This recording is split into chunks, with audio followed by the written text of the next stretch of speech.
So I'm really excited to be here with Reverend Dr. Steve Harper. Steve is a retired elder and seminary professor in the Florida Conference. And Steve and I have known each other for some while now. Steve was one of the speakers at an event we did back in 2014, which was a wonderful event we did in Orlando. I think we had over 200 people, if I remember, at that event. It was fantastic. I'm really grateful that Steve has offered to share his time and his wisdom with us here this evening. We're not going to, I'm going to ask Steve to introduce himself by way of a question. So I've got some questions here that I'm going to ask Steve, and as I said, we will then move into questions from the audience. So please do be asking your question in the chat. So Steve, you're very open about your more conservative background, and I wondered if you could start off by telling us a little bit about what changed your mind and helped you to become a strong advocate for LGBTQ plus justice that you are today. That's quite a journey you took, and I think people would love to hear how that happened.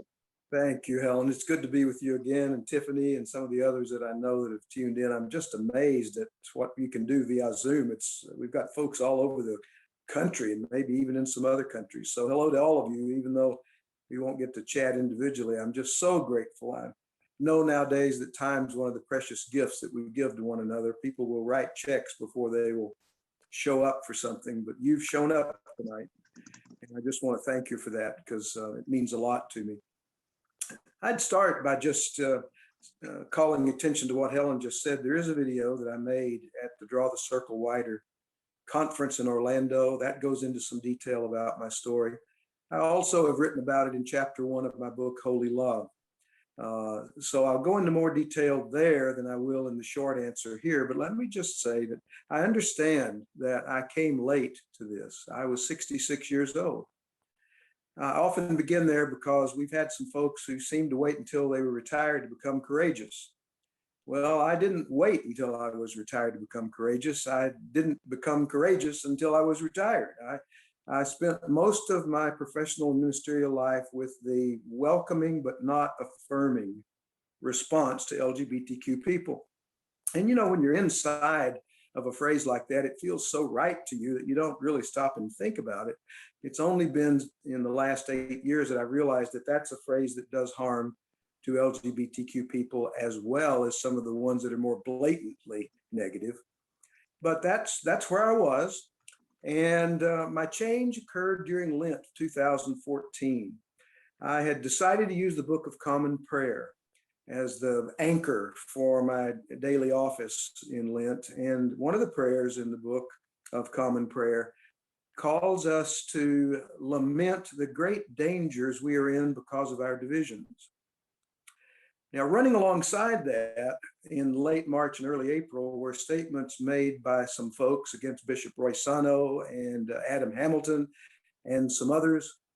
And there was a mean-spiritedness that was beginning to overtake the UMC in that period. And even though I was welcoming and affirming, as I told myself that I was, what was not there was a desire to be mean-spirited. And so I came to an enough is enough moment. I said, I just can't be part of this. But that left me pretty much as a man without a country. I had to begin to do my own homework. For I realized that one of the mistakes I'd made was that I had trusted my teachers. I've had good teachers in my theological education. And so I just kind of assumed that if they were telling me the truth about these things, then they must be telling me the truth about LGBTQ theology. It was only when I stepped away from that, got away from the mean-spiritedness, which I did not want to be part of, that I created the space to begin to do my own study in Scripture. And what I discovered, and I write about this in Holy Love, verse by verse by verse, is that every one of those passages which have been used to do harm to LGBTQ people have another historical tradition of interpretation that do not do harm. And so I began to read the passages in Leviticus, for example, and to understand the context in which that was written. I paid particular attention to Romans 1. And what I discovered from my own work is that there was a whole group of theologians who believed in Scripture as much as I believed in it, but who were able to read it from another vantage point. And that became very attractive to me. And so out of that enough is enough experience, I began to go in search of a community. I knew that I could not go back to where I'd been, but it took several months for me to find where I could go. And I have to end this response, Helen, by saying that it was the LGBTQ community itself which opened its doors to me and to Jeannie too, although she's always been more open on this than I've been. But my point is that it was the LGBT community that said, come in, get to know us, talk with us, ask us your questions. And so it was then that I discovered that even though I was a late comer, I was only working an hour in the field in Jesus's parable compared to those that had worked a long, long time. I was still paid the same wage. And that was the wage of joy. That was the wage of affirmation. That was the wage of realization that I'd come to a place that perhaps I'd been longing for more than I ever realized. I love that, Steve. And I just, I just love that your heart was open to looking at the same scriptures. And even after all those years of seeing them a certain way, God was able to shine a light on them and show them to you in a new way. And I just think that's just beautiful. Well, thank you, Helen. In the video that I made for the RMN event, I talked about the fact that as far back as I can remember, I've always been the kind of person that liked to explore other ideas. So that was not new for me. That part of it was not new. It's just that I had not been familiar with the other traditions that had been saying good, loving, and affirming things about LGBTQ people. I had moved in other circles. And so once I got away from my little box, so to speak, I found out that there was a whole group of folks out there that could speak scripture and tradition into my life in different ways. It's wonderful. Thank you. So from your perspective then, can you say a little bit about what's been helpful as you've sort of continued on this journey, continued knowing people and talking to folks?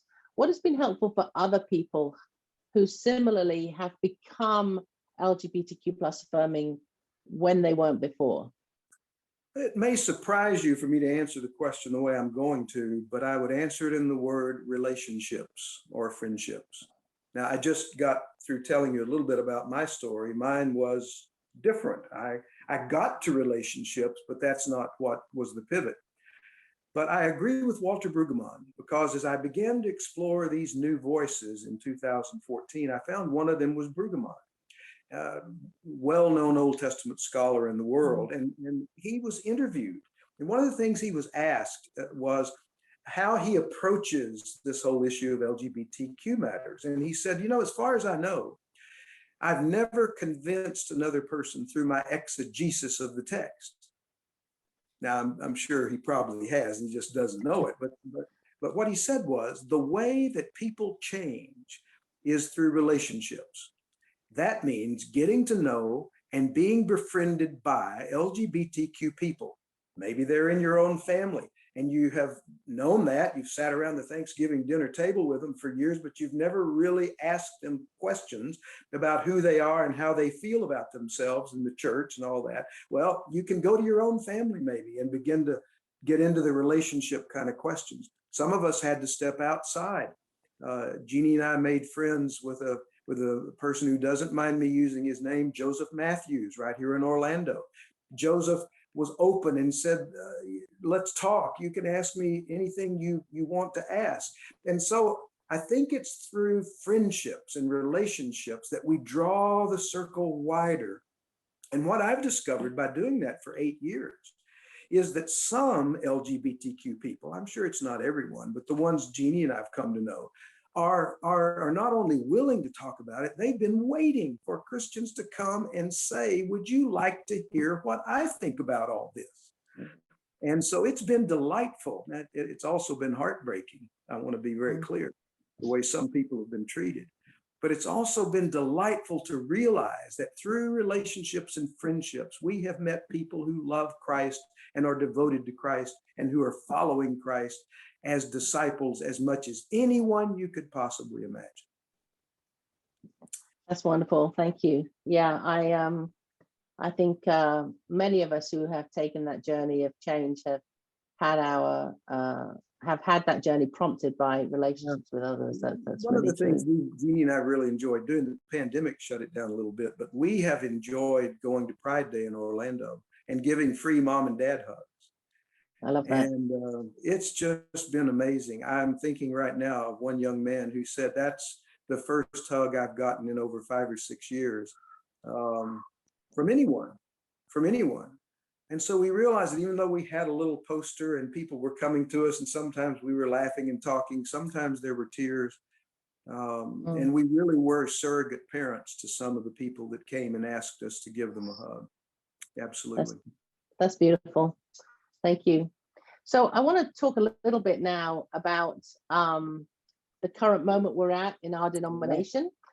So we are actually days away from the forming of the Global Methodist Church. It's going to launch on May the 1st.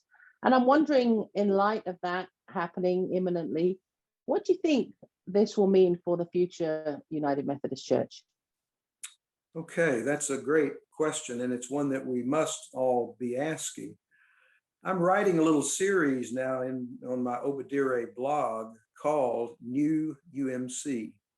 And I mention that only because there'll be more details there. I'll give you a thumbnail response, but you can find out more of what I'm thinking there in that New UMC series.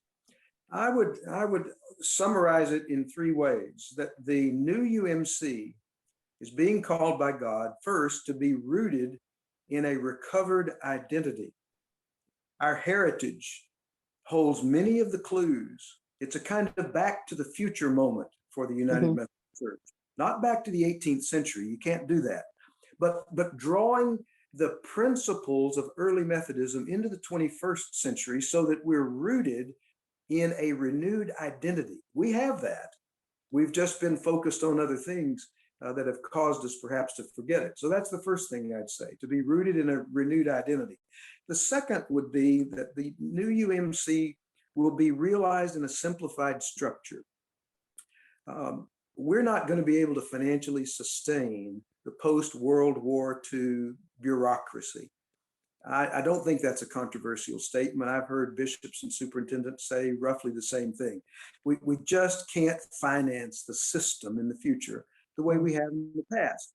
Now, I happen to believe that gives us a God moment for understanding church in a more updated and responsive way. So that's a good thing for me. Less is more, and that's one of the ways I think the new UMC will be viewed and seen. The other is responsive to localized mission. And that doesn't mean we're going to stop being a connectional church. In fact, I posted on that just yesterday. But it does mean that we're going to be focusing on the people nearest to us. Jesus said the kingdom of God is at hand. Can you imagine what 30,000+ United Methodist churches can do if they just reached out, say, a mile in every direction? It would be amazing, especially when you add to it the other denominations coming up with about 400,000 churches in this country. Bloom where you're planted. Serve where you actually can walk the beat and get to know the people. Now, we're also going to be technological too, because locality is now a new word. You can put your hands on a keyboard, or you can put your hands in someone else's hand. But that's the kind of thing we're going to be doing, I think, in the new United Methodist Church. We're going to be discovering what it means to be in touch with people. I love that. And I've just put the link to Steve's blog in the chat, and I would highly recommend it to you. I've been reading it regularly, and I'm loving the vision and the ideas and the thinking that he's putting out there for us. I think that's really important stuff. So this evening's call is focused specifically on laity. We had a call earlier in the week that was focused specifically on clergy, although either clergy or laity were welcome and are welcome at either of these webinars. But I'm going to ask a couple of questions now from the perspective of laity. I'm a layperson in the United Methodist Church. So could you say for a minute what you think this splintering means? And splintering is language that has been introduced, I think, Bill Lawrence Bill wrote an Lawrence article did. about that. Yeah. What does it mean for the average United Methodist layperson? What should those of us in politically mixed churches, and when we say politically mixed, I'm talking theologically diverse, which may also play out in a political diversity, what should they do right now, and how can they make a difference? Well, my personal feeling about that, and I'm always hesitant to talk about what laity should be or do because I've lived my life in the clergy bubble. But I'm also willing to take stabs at this. And to all of you who are listening, I hope something you may be able to grab onto it and make sense of it in your setting. I think the first thing in a time of splintering is not necessarily to begin by saying, well, let me look at the UMC, let me look at the GMC, let me look at the United Church of Christ or the Episcopalian Church, because those are options too. I think the first question in your own heart, and you may do this quietly in the morning or in the evening with a cup of coffee in your hand, what do you think the church ought to be? What values would attract you to a church? I hope we would say things like the fruit of the Spirit. I want to be in a church where love, joy, peace, patience, kindness, goodness, gentleness, faithfulness, self-control. I would hope, for example, that the two great commandments, love God and love your neighbor.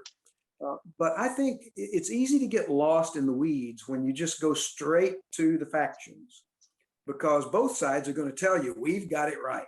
And there's nobody that's going to say, oh, we're right. I mean, they're right and we're not. Everybody's right when it comes down to division day. Everybody's claims to have the truth. So I would start with your own heart. Spend some time in your own soul. What the Puritans used to say, have a quiet talk with your own spirit. What do you want the church to be? How do you want it to look in the future? And I've mentioned a couple of things that might get you started along those lines. But then, of course, you have to move very quickly to the decision. When you feel that sense of church, and by the way, I've tried this out in some local congregations with people who are not of all the same mind about this matter, but they don't want the church to be mean. They don't want the church to be negative and critical. So start with your own heart. What do you want it to be? And then come May 1st, ask yourself which one of the two denominations, United Methodist Church, GMC, best represents the fruit of the Spirit, the two great commandments, and other things that you may hope the future church will be. Because you're going to have to decide to be in one of them unless you decide to transfer and become part of an entirely different denomination. And so I think in times of splintering, first know your heart. What would get you up in the morning? Or if you were the greeter at a door and an LGBTQ person would show up and identify themselves or herself or himself to you, what would you want the message of the church to be in that moment? And then face the challenging decision of what decision will you make. Now that's going to be harder in communities where there's only one United Methodist Church.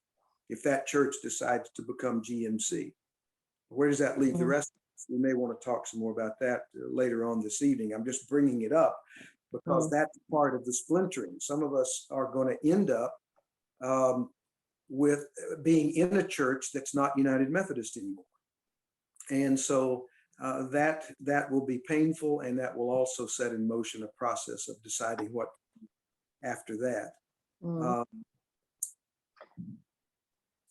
Now, can I come in with a little follow up there, Steve? Absolutely, Helen, please do. So I think I might be making assumptions here, but I think mostly the folks who are on this call are people who have already set their hearts. They know where their hearts are headed. That their hearts are staying with the United Methodist Church. That's and right.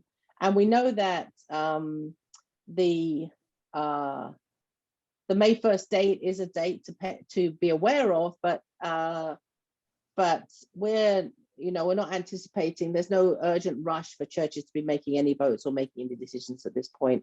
I'm wondering about how we can encourage those of us, or what would you say to those of us who are in these kinds of mixed churches, and we are already settled on what we want for our church? There's no question, there's no kind of big dilemma there in that sense. So what would you encourage folks to do in terms of influencing where they, like, how can they plant seeds where they are?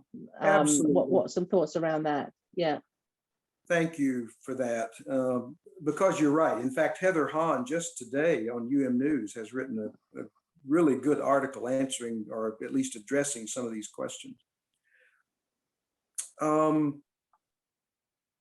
If you're in a church after May 1st that has not decided, and if you're willing to offer yourself as a catalyst in that intermediate state, I would say talk to the pastor and say, how do you intend to provide the basis for a responsible decision? The congregation hasn't made that decision yet, but they'll have to sooner or later. How do you intend to go about doing that? And is there any role I can play as an inclusive, affirming United Methodist in helping this church, since I've been a part of it for X number of years? I know many of the people, they know me. You could be LGBTQ plus, you could be, straight, but you could still offer yourself in that interim period of discernment if the church hasn't made up its mind. So what I guess I'm saying is, there's a place, if you're willing to play the role, there's a place for you to have a voice of influence prior to the decision. Now, if the decision has already been made, then I think, if you're LGBTQ, I'm going to just put it out there, and you don't have to agree with me, but I would say leave and go to a church where you'll be welcomed and affirmed. 50 years is a long time, Helen. You can stay longer and arm wrestle the matter if God calls you to do that, but bless your heart, or bless their, if the decision's made, then just go where you'll be affirmed. We're in a new day. You don't have to do the tug of war thing, and you go and spend your remaining days in a place where you're loved, affirmed, given access to the church's ceremonies and its ministries. Here's one option that I've been banding about with some pastors here in Florida, in the one town churches, where that church goes, GMC, where am I? Well, you can continue to attend there as a visitor, I guess, if you want to. Like I would go to a Presbyterian church next Sunday. You won't be really a member of it, but you can go there if you want to. But I would suggest that you just begin attending, another denomination. Let the pastor know that your intention right now is not to join, but it is to continue to have a community of friends and fellow Christians that you can worship and work with. The other is, and I'm a little above my pay grade here, but I know this has been done. When churches have closed in communities, I know that bishops and superintendents have a way to work with laity to leave a class meeting there. Now, you're going to have to ask your superintendent, what would that look like? But there's a way that you and another 15, 30, 40, whatever they are, folks could continue to meet in your home or at a Perkins restaurant dining room. There are things you can do, but you've got to be proactive. Those aren't just going to fall into your lap. You've got to tell somebody, I don't really have a place to go here in my town, but I'd be willing to have folks come to my home. And you can start a class meeting, and you can connect it with a church or with the conference. There's different ways to do it. So those are just thoughts about what do we do. I would say in the interim, decide whether you want to be a voice before the decision's made. And if the decision is made or has already been made, then choose one of these other options and make the best of it. Yeah. So I'd also like to encourage people to reach out to one of the organizers at RMN. We are regularly receiving emails from folks who are looking for connection and community as well. I want to give that pitch too. Absolutely. I also know that in some places already, I know that there's a town in South Georgia where 2 churches have already aligned or on their way towards aligning with the Global Methodist Church, and when they already have somewhere around 15 people meeting in the Mellow Mushroom on a Sunday morning. So there's the beginnings of something new growing there. So that's definitely right. In some places, that's definitely something to consider and to be working on. So we're starting having some questions coming in, Steve. I also just want to say this. I really want to encourage our lay people right now. You have a role to play in your churches. Don't underestimate the role you have to play in your churches, because in some instances, we have sadly got clergy who are deliberately and forcefully steering a church away from the United Methodist Church. And so it's going to take lay people speaking up and correcting misinformation and being bold and brave. In other churches, we've got mixed churches, and there's a lack of dialogue at all. So this is a real moment, I think, for laity to get yourselves information like you're doing this evening, listening, hearing, reading, and so on and so forth. And don't underestimate the influence you can have in this moment in time in the United Methodist Church. I think it's really critical. Anyway, sorry, off my soapbox. Back to the questions. All right, I'm going to scroll back up and head into some of the questions here, if that's okay with you. So we've got plenty of time for questions, friends, and I have got some stacked up in the chat here. Some have been shared with all of you, and some have been shared by direct message. So I'm kind of going to scroll through and try and get to as many as we can. So here's the first question. Wesley's first general rule is do no harm. Why can't the Conservatives see the profound harm they are doing to folks in the LGBTQ community? It's as if they believe that Christian faithfulness requires homophobia. I mean, that's, it's hard to argue against that sometimes. What's your sense of that? Why people can't see the harm they're doing? Well, it comes, believe it or not, and I can answer. When I say answer, I don't mean the final answer. I just mean I can respond, because that's kind of where I was. It's hard to imagine, but it's absolutely true that there are conservative Christians who believe the most loving thing you can say to another person is, if you don't change your life, you're going to hell. Now, sit with that as long as it takes to get over what you just heard, or to realize there are people who really believe that.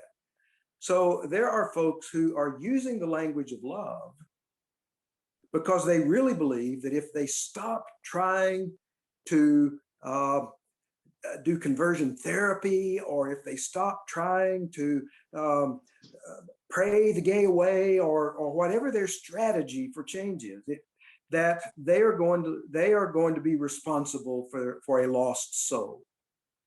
So part way of answering the question, how can anybody do that? Well, I don't know, but they do. So let's start there. Now, what else I think is going on there, and this gets pretty controversial really fast, but I'm going to be honest in responding to the person who asked the question. Sometimes we don't know we're doing harm because we don't ever ask anybody how they felt about our position. How does that make you feel? See, that's back to relationships again. The first time I met with a group of LGBTQ people in Orlando, there were 23 people, and most of them had been leaders in their local churches. And when they came out, they were shown the door. But nobody walked out with them to say, how did this departure make you feel? And how are you feeling now? See, it's one thing to stand up and declare somebody to be an abomination. It's another thing to say, how do you feel when somebody called you one? It's a harder job, Helen, to find out what doing harm means than it is to claim you're not doing harm. Oh, we're not harming anybody. We love everyone. Who've you asked about that lately? Who talked to that could say, well, no. See, that's where I was with welcoming and affirming. I'd convinced myself. I mean, who would ask for anything more than that? My LGBTQ friends have been honest enough with me now in 8 years to say, Steve, that's as harmful as some of the more stringent, negative, and judgmental ways of putting it. Yeah. You've got to find out. Otherwise, you can sit on a soapbox somewhere and declare about anything you want to and let the chips fall where they may, and never ask another person How did that make you feel? Yeah, thank you. That's helpful. So we're going to shift a little bit to polity and the Book of Discipline now with this question. So the question is, aren't we banking on the UMC changing its policies because the Book of Discipline is still so restrictive? So I guess the question is, are we putting too much faith in the fact that the UMC is going to change its policies? What do you feel about the timeline for that? What that might look like? Is it sensible to be assuming that the changes are going to come to the Book of Discipline?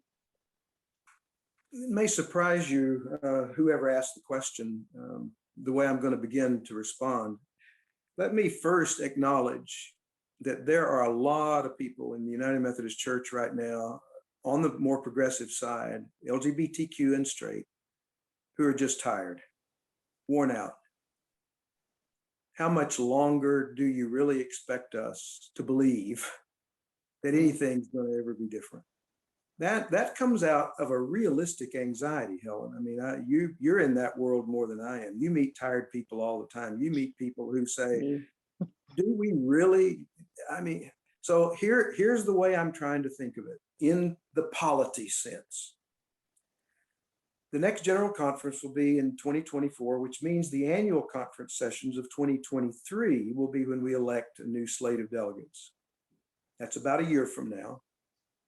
We should have some indication through those elections, as we do every quadrennium, what the voting is going to look like at General Conference. In each conference, as those delegates to General and Jurisdictional Conference are elected. Now, my belief, I would call it even more than a hope. It's my hope, but I think it's my belief that by 2023, a year from now, there are going to be enough GMC type folks who are either going to leave or they're going to see the handwriting on the wall, and they will not be elected as delegates to the 2024 General Conference. That means the response to the question is yes, there are going to be multiple and substantial changes made in our Book of Discipline and in the way we intend to be a church in the years to come. But the 2023 election of delegates may be a 12-month in advance indicator of what we're really going to see when General Conference finally meets. Yeah, I think we're not, Steve, I believe I'm right in this. I think we don't know for absolute certain that we are going to be electing delegates in 2023, unless something came out today that I've missed, which is possible, because I wasn't online much today. Aren't we still in this moment where we're thinking it's postponed and therefore the same delegates are going to sit in 2024? Or are you sensing that you think that there will be new elections? It depends on whether we're calling the 2024 General Conference a do-over of 2020, or whether we're saying we just missed 2020 and we're moving on to the next cycle. Yeah. If we're moving on to the next cycle, we're obligated to elect a new slate of delegates. Yes. If we're just delaying the 2020 General Conference one more time, then I suppose the delegates to the 2019 conference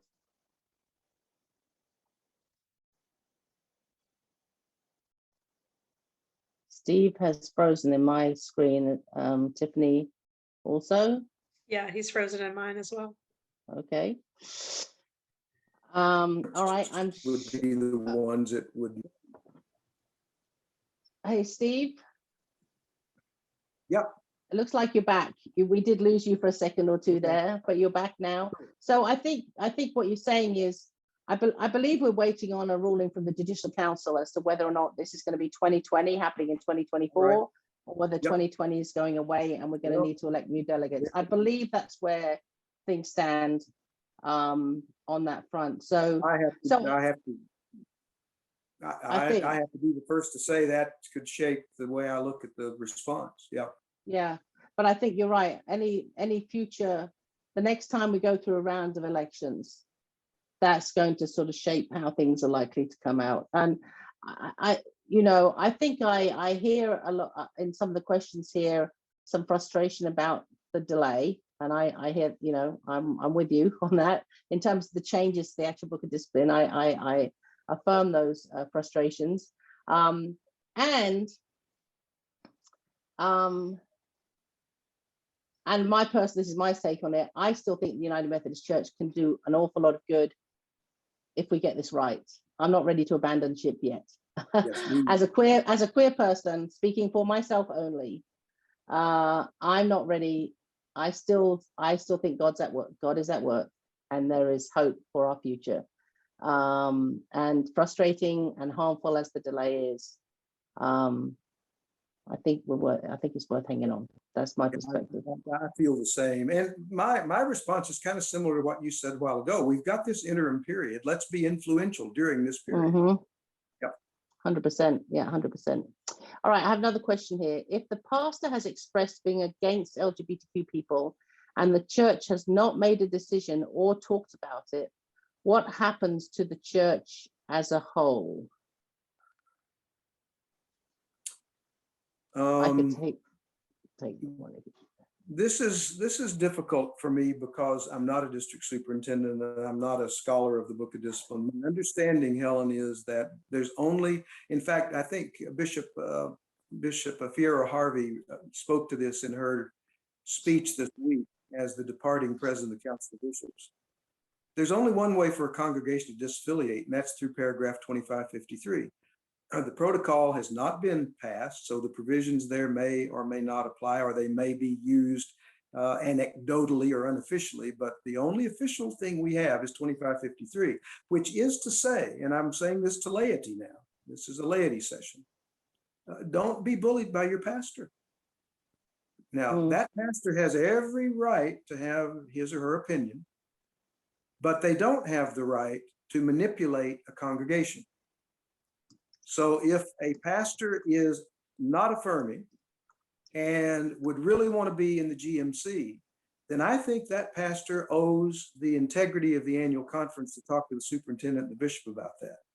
Mm-hmm. If instead they choose to try to create a kind of polity chaos in the congregation they're serving, I think that's a foul ball.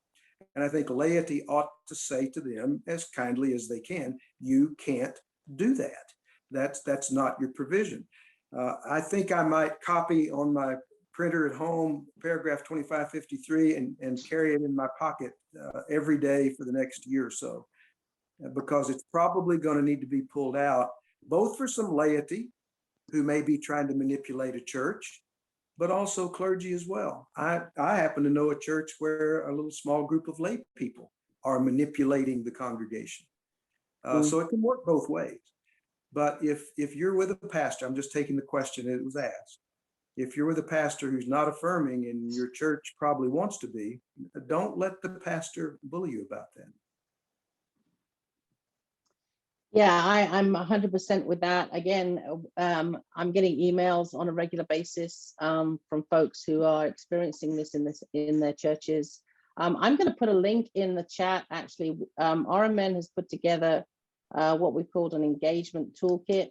It's something we're continuing to work on, and it gives some really concrete guidelines for folks on ways in which you can actually participate and engage in dialogue and conversation depending on the context that your church is in. But again, we're reinforcing this. This is a time for action. I was in a meeting here in Waynesville last night with Bishop Camera, and I said, please consider yourself called, all of you.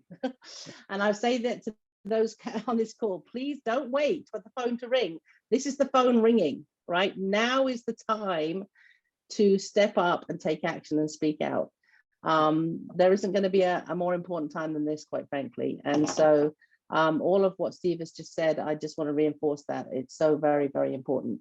We've had a question about how churches can become reconciling congregations.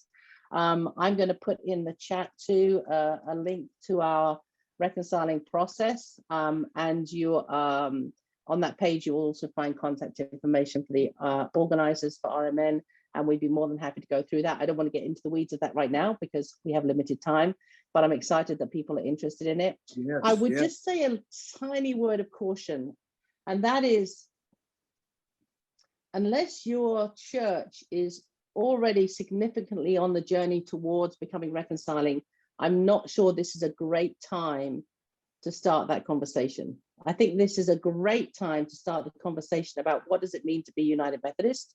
What does it mean to live into the values that we already have? What does it mean to live into being a movement, as Steve has been talking about? I think it's a great time for that.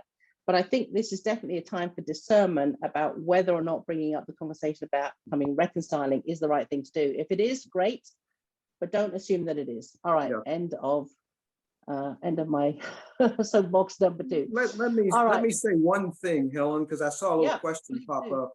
I think in this continuing he said, she said kind of thing, we've got to be careful that we don't step very far out of due process. And somebody said, wouldn't the SPRC committee be a focal point for this dilemma with the pastor? Yes, I think so. And I think the SPRC ought to not only be talking to the pastor about the differences, but ought to be in touch with the district superintendent to say, we've got a little dualistic situation here. We've got a pastor that thinks one way and a congregation thinks another. I don't think we'll serve ourselves real well if we get individualistic about this. We've got a system, let's use it. And somebody said, wouldn't the SPRC be a critical factor? Yeah, I think it could be. Yeah, I totally agree. We have another question here earlier. Will the Global Methodist Church still be part of General Conference?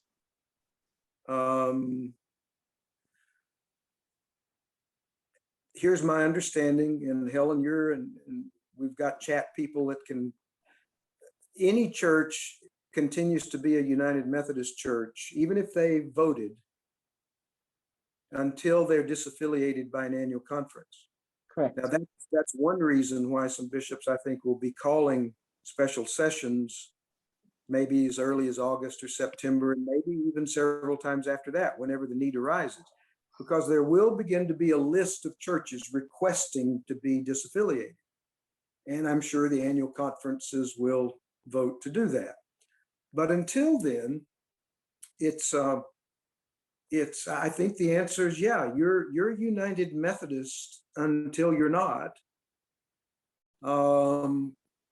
But it probably won't feel that way in a church that's actually voted to disaffiliate. It'll feel disaffiliated the moment that vote's taken, but there's still a process of weeks or months that have to unfold to make that official. That's going to be a tense time, because churches will not feel United Methodist anymore, even though technically they still are. That could have some ramifications on some of these delegate things. And I mean, there's all kinds of ways that could play out, but I'll just be honest. I'm just talking to laity tonight. I just hope that the folks who've been saying since 2014, we want to get out of here, we'll get out of here. Just do it. Don't drag on the train. This is what you've been telling us you want to do. You have a way to do it now. May 1st is only a few days away. Enact your witness. This is what we've heard you. So, I mean, you can have a scorched earth exit. You can make it as hard and painful as you want to, but if we're Christians, what for? Yeah, good point. So I think you, as you've said, individual congregations that are voting to leave and join the Global Methodist Church, once their disaffiliation has been voted on at their annual conference and the final paperwork completed, then they will no longer be part of the United Methodist Church. Right. The Global Methodist Church as a denomination is not part of the United Methodist Church, and therefore would not be a part of General Conference. So there is an entire separation there, but there is going to be a period of time during which it's going to be a little messy, because frankly, we will still have churches and individuals who are still technically part of the United Methodist Church, but who are on the journey out. And there's actually a section in our toolkit about considering folks who are still in places of leadership in conferences and districts and so on, who have declared their intent to leave and whether they should be replaced in leadership positions, and that's a whole conversation. But I direct your attention to the toolkit for that. So I'm just looking, we're about 10 minutes away from the end of our evening together here. I think, unless Tiffany, I think as far as I can tell, we've covered the questions that came through. Some of them are kind of similar questions, and so we kind of merged them a little bit together. But now is the opportunity, if you have a question, burning question for Steve that you haven't yet put in the chat, now would be a great time to do it. There's just, I think it's more of a comment here than a question, but Fort Worth, Texas will be interesting when they've completed disaffiliation, if they're able to let go of the harangue and go forward with their agenda. So I guess that's the question there is. I'm not actually sure what the question there is, to be honest. Oh, here's a good question. Will Asbury Seminary leave the denomination? Well, you're asking a person who gave 30 years of their life to that institution. The technical answer is Asbury Seminary has never been part of the United Methodist Church. It's a multi-denominational freestanding theological school. It's not a Candler, a Duke, an Islip, a St. Paul. It is an independent, freestanding it's a freestanding seminary. So the first answer to the question is not will they leave the denomination, because they've never been part of it officially. The question is, will they continue to serve it? And I think this is thin ice for me, Helen, but I'm going to go ahead and say it. I think part of that decision will not only be a decision Asbury makes, is how far into the GMC do they want to go, but also what does the General Board of Higher Education and Ministry want to do with Asbury? That's not just an Asbury question. That's a UMC question that'll be left over after May 1st. Is Asbury part of the UMC because they're on an approved list? I suppose they could ask to be taken off. But even if they don't, somebody's going to have to raise that question with the people who put seminaries on the list and determine whether it's in the best interests of Asbury on the one hand and the new UMC on the other to keep them on the list. That's probably about as far out on a limb as I've been tonight, but I'm willing to go there because that's a polity question. Yeah, I think that's a good question. Thank you. And a good response. I think that's, I feel like it's a question that has been lurking in the background for a while. Well, I think Asbury has always served. Even when I was there, all those years, we served 100 denominations in any given year. It just happened that the UMC was by far the largest of that number, but we've always been multi-denominational. And my guess is, unless people just don't want to go there anymore, they'll still position themselves as a multi-denominational seminary. But you've got to ask the second question: will students who go to Asbury in the future receive an education that forms them for clergy service in the United Methodist Church? Those are two separate questions. Can they do it? I suppose they can if they kept on the list, but will they do it is another question. Yeah, that's helpful. Thank you for that, Steve. And I don't think there's a better place to ask that question. So thank you for that. I just want to go back to the question that was asked before. I think the question is, do we think that the WCA and the GMC folks are going to be able to let go of this kind of conflict mode that they've been in and just leave, or do we think, and we know that the WCA have already said that they're going to continue to exist even though the GMC is forming on May 1st, they are going to continue to exist after the fact and be available as a resource to churches in the United Methodist Church. Do we think they're just kind of over the long term committed to this effort that they have to pull people away? Helen, when it comes down to fine points, I have to defer and say, well, let's take what they've said about themselves rather than juxtapose onto them a plan or hope. I was watching a video a while back. One of the leaders in the Wesleyan Covenant Association says, we want an amicable separation so that both groups can get on with the mission of the church as they understand it.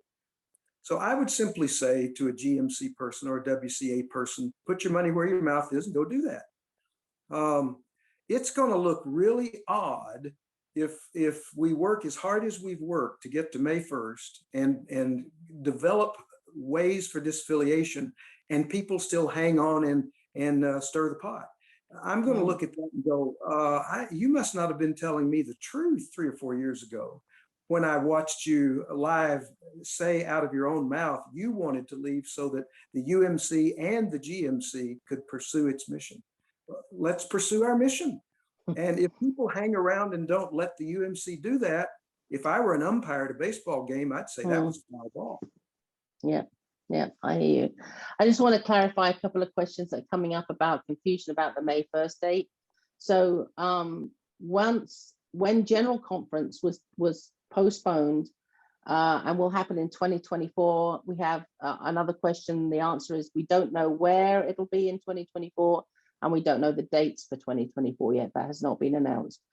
But when that was announced, that it was going to be delayed to 2024, the Global Methodist Church announced that they would officially launch as a denomination on May the 1st of this year. So the difference had been, up to this point, they had been talking about the fact they've been kind of putting together the framework for their denomination, but it wasn't active. In other words, it couldn't receive clergy, it couldn't receive churches. But starting on May 1st, it can receive clergy and churches. But this is not a date that we need to be overly worried about. Okay, right. They have just done what they have said they were going to do, and they're going to do it, but it does not require a single response from any one of us, nor from any individual church. It does not require action from anybody. And so it's a date that we're aware of, we're paying attention to it. It'll be interesting to see what they say and do, but we do not have to do anything in response to it.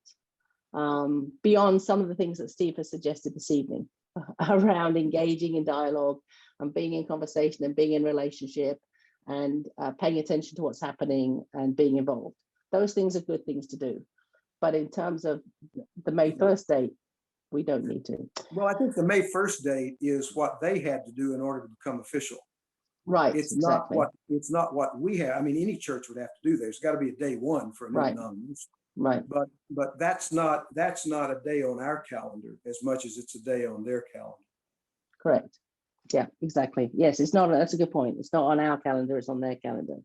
And I do think that they're kind of excited about the fact that we're paying attention to it. So so part of me is like, okay, you go off and do that. That's fine. But we're over here getting on with what we need to get on with. And that should be our focus. Steve, we're coming to the top of the hour. I'm so grateful for your time this evening, for your wisdom, for your willingness to share it with us all. And we've had a bunch of questions, and as we did before, I will save the chat. And so if there are some of those questions that in the end I didn't get to, I want to apologize. We did our best to wrangle the questions. Thanks to Tiffany for trying to keep me on track and doing all the techie stuff in the background. Friends, thank you so much for joining us here this evening. We really appreciate it. If you go on the RMN website and you've got questions, you'll find email addresses and so on to connect with any of us there. It's been wonderful to have you all. And listen, again, this is a time to be speaking up and being bold and courageous.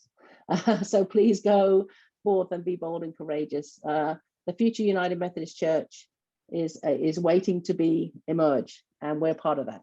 So let's do it. Let's do it. Steve, thanks again so very much. It's wonderful to be with you. Thanks, friends. Amen.